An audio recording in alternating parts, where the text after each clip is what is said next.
Hello, my name is Brian and I am a remote viewer, and in this video I'll teach you how to remote view. So, a few things to consider before trying to remote view. You're going to need to be able to meditate. You're going to not have any knowledge of the target you're trying to perceive, and you're going to need to be honest and open to the practice itself. So, what is remote viewing? Remote viewing is a psychic ability to gather intel or impressions no matter the distance. This was utilized by the US military in the 1970s, and it was disbanded in early 90s, late 80s. Step 1, having a blind target. What is a blind target? You know nothing about what it is. Someone else is going to have to select the target for you. Step 2, you'll go to your cooldown period. Your cooldown period is a conversation, maybe a video you can watch, but it's discussing curiosities of the universe, paranormal things, uh, such as maybe even telling ghost stories with your friends, uh, discussing if there is a multi-dimensional non-human intelligence observing humanity for thousands of years, things like that. And step 3 is meditation.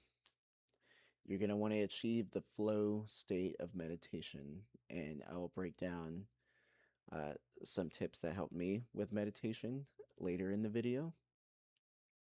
Step 4, you're going to need to transition that focal point of your meditation to intent, to what the target is. Step 5, you're going to express your impressions you're perceiving, whether it's verbally, written down on a piece of paper, or even drawing something. Weird shapes, such as that. So, step 6, you're going to need feedback of the target. All your targets need requirement of feedback. You have to have a picture to be able to dissect down how accurate that target is. All right, so we're going to break down different target styles. So I mentioned the first one, a box target. The box target is simply someone placing an object in a box, and you try to perceive what it is, following the protocol. Another one can be an outbound target, meaning you're having multiple people involved, at least two people involved, you and someone else. So I have had a family member go to different targets around my area, and all he would do is drive there, and he'll let me know when he's there. Says I'm here over text, and then I'll try to perceive what is the target. He might interact with it. He might put some intentions of looking at the target for a while, but he's interacting with the target in some way to try to help you out. And yep, then he comes back or sends a picture back after you're done writing your notes down. And then you dissect what is on target and what's off target. Another one can be simply a picture in an envelope, and you try to perceive what that location is in the picture, or maybe it's something like a phrase written on a piece of paper asking a question, like, where did I go out to eat last week, or something like that. You can have fun, you can experiment with different targets. You just have to be blind to it, or else it won't work. So another one is coordinates, which I like coordinates a lot because I can view things on Google Earth with it.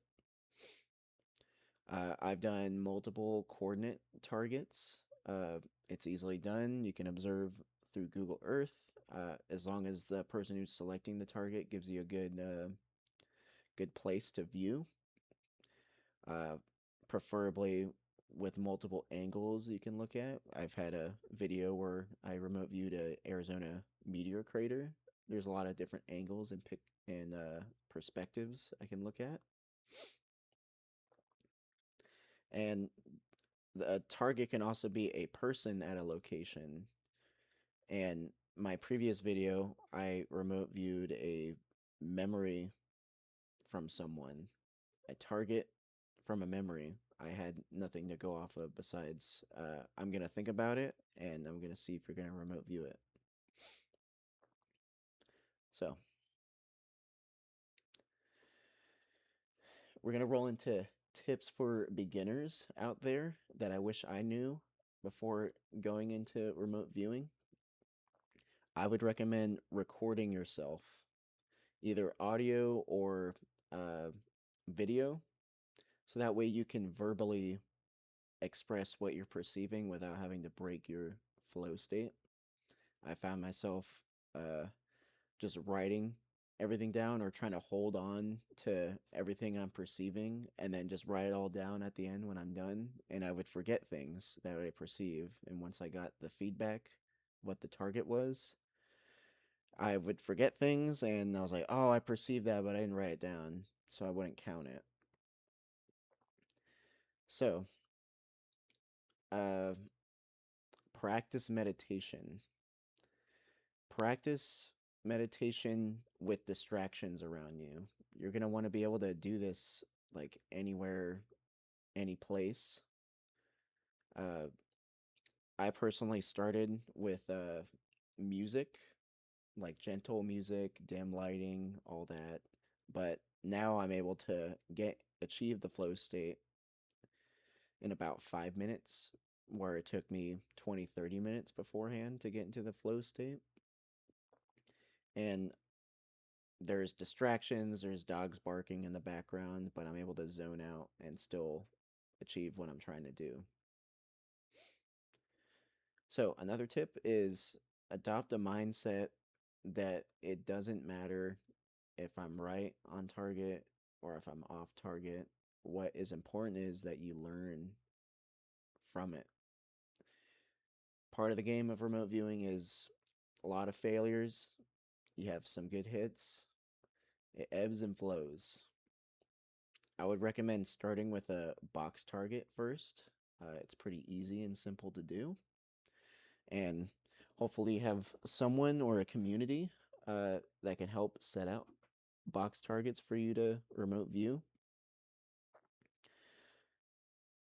Another tip would be treat this as a hobby and treat it as a muscle that you need to develop. You don't want to overtrain the muscle. So I would recommend maybe every 3 days. I personally do every week. That's what my schedule allows me to. But I've done a period where I would try doing it every day, and I found I was getting mentally exhausted. I was not really on target. Another tip, verbalize everything, write down everything, draw everything when you're first starting. You're trying to decipher your subconscious language and fight your ego a lot in the beginning. Uh, and write down how you feel about the thing you wrote down. Like, do you feel confident or do you feel like it might be like overlay or uh something that you were looking at beforehand, or you might be assuming things that could be bleeding through to your perception. Another thing would be keeping a dream journal and a separate journal of strange coincidences that line up in your walking life. I have both of those. I with got mentors randomly that inconveniently. Uh, there's even been occurrences where I'd be maybe thinking of something and then someone says it, or I would say things at the same time as someone as well. Just strange things like that. And you might develop that the longer you start to remote view, but that's my journey right now. I'm noticing more of the subtleties because the practice is focusing on the subtleties. So, another thing to keep in mind with remote viewing, it is a fight with ego. There's a lot of ego you got to fight. With that, I'm meaning your ego wants to be right, to fill in the blanks, because it might be you're perceiving some things that might line up with a certain object, but and you just flat out say or write down it's this, and it's more than likely wrong. Uh, what I find that is usually more accurate is random thoughts, random perception is usually on target. I've had multiple instances with that. Uh, like I don't know, like a random shape that I drew. It just came to me randomly. I was like, oh well, I gotta write it down, and it was pretty spot on. And that's happened multiple times. So another thing is, what does remote viewing even feel like, or what does it look like when you're perceiving it? So the best way I can describe of what it feels like or how it is think of a think of an apple. Is that apple cold? Is it hard? Is it soft or mushy? Think of the striations of color in that apple. Does it have like a small soft spot because it's been dropped on the ground in the grocery store? It's like perceiving like subjective things. It's also even things in the environment. Like, is it like humid in the air? There's like moisture. Uh, even like emotions tied to a location you might be remote viewing, or like a memory associated with that object as well. You can perceive that. It just depends. I've remote viewed an object, like for instance, in my first video, the hot glue gun. I perceived like seeing like a pin object, like stabbing fingers, and I mean, when using a hot glue gun, you're probably working with fabrics for like crafts and things. So you can infer that maybe that object has been around with uh, something that happened like that. Another one that, another tip with remote viewing, uh, some of the military veterans might relate with this one. Uh, I strictly remember being taught with land navigation, if you can't uh, when you're shooting your azimuth with your compass and you're going to your target point and you can't find it, and you take like 30 minutes and you can't find it, so what do? You go back to where you started, maybe you move down the road a little bit and you attack at a different angle. You can try that with remote viewing as well. If you feel like you're not really getting much, try to approach it differently mentally. Like maybe you can envision yourself, like your mind's eye, like let's say you're perceiving your vision like a box that's on a table and there's an object in there. Try to envision you're underneath that table and you're slowly pushing through the material of the table to what's in the box. It's a tricky thing to try to envision, but uh, that could be considered attacking at a different angle. Up next is tips on meditation. So I started meditating before I even thought of trying to do remote viewing. I it w- I was using it to help with like anxiety and PTSD, and I hit on that in my first video. And at first, like I said, I would have like gentle music. I would cover my eyes so no light was bleeding through. I would be laying down. But then I tried different ways of doing it, maybe guided meditation. I found I didn't really like someone talking in my ear, kind of broke me out of the zone. But most meditation focuses on like your breath, and that might work for you. My personal focal point of meditation is I see kind of like a oscillating blob of color, and the color could vary. Um, Mine is usually purple, and it's in your vision where it's kind of big and then it shrinks. It's big and it shrinks.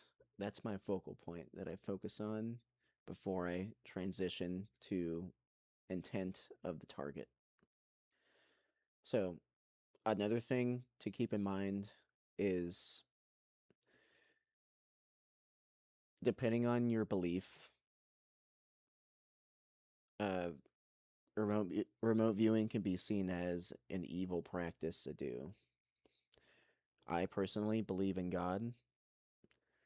I hit on this in my first video. I Before I even started remote viewing, I was nervous of this could be something like I should not be messing with. So I prayed to God and asked him if this is something I'm not supposed to be messing around with, give me a sign. And so far, it's been nothing but good, honestly. Things just kind of line up conveniently. Uh,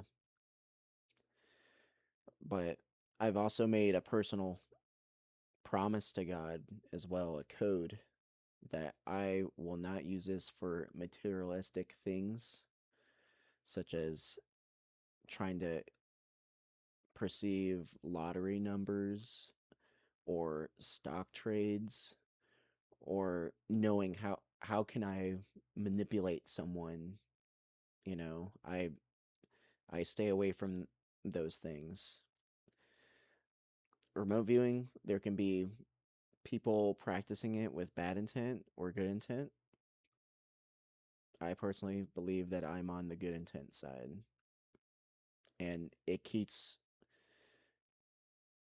me feeling protected. God has protected me from any negative force. All right, so that's a quick how-to remote view. I'm interested to see anyone in the comments that have tried it the first time, or maybe you have been practicing for a bit or a while, and maybe I put a tip out there that actually improved your remote viewing. Uh, I want to say I'm very grateful for all the views and subscribers I've gotten. Uh, I'm surprised there's a lot of traction uh, with such an early channel. I've only been making videos since May 31st right now. And yeah, I'm surprised and grateful. I hope I inspire a lot of you to start trying remote viewing.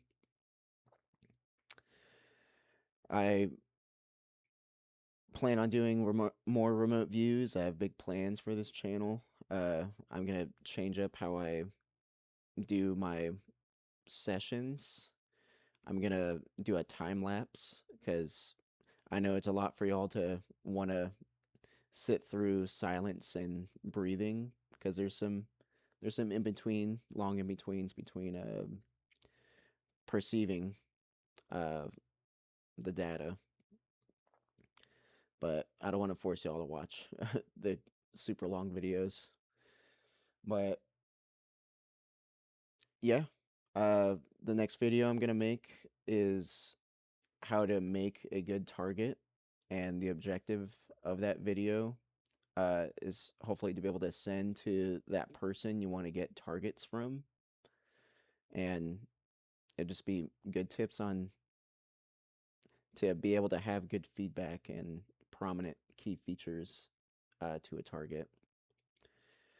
But yeah, uh, thank y'all and stay tuned for next time.